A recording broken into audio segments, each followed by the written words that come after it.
আজি গোসাইগাঁও মহকুমাৰ অন্তৰ্গত আমাৰ প্ৰতি বছৰে আয়োজন কৰা 15 আগষ্টৰ চেৰিমনিৰ সম্পৰ্কে আজি আমি এখন পৰ্যালোচনা বৈঠকত মিলিত হওঁ।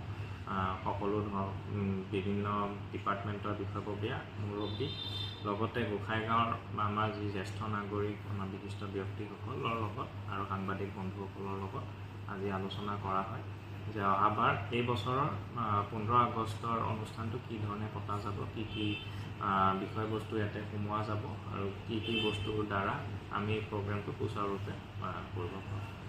শেষত আমি বিভিন্ন ধৰণৰ আলোচনা কৰিম আৰু সেই সকলোবোৰ বস্তু এতিয়া আলোচনা হোৱাৰ পাছত এতিয়া আমি ইমপ্লিমেণ্টেশ্যনৰ কাৰণে আগবাঢ়িম বুলি ভাবিছোঁ। এৱাৰ্ড সম্পৰ্কে এইবাৰ প্ৰতি বছৰৰ দৰে এইবাৰো আমি কেইগৰাকীমান বিশিষ্ট ব্যক্তিক আমি পুৰস্কৃত কৰিম।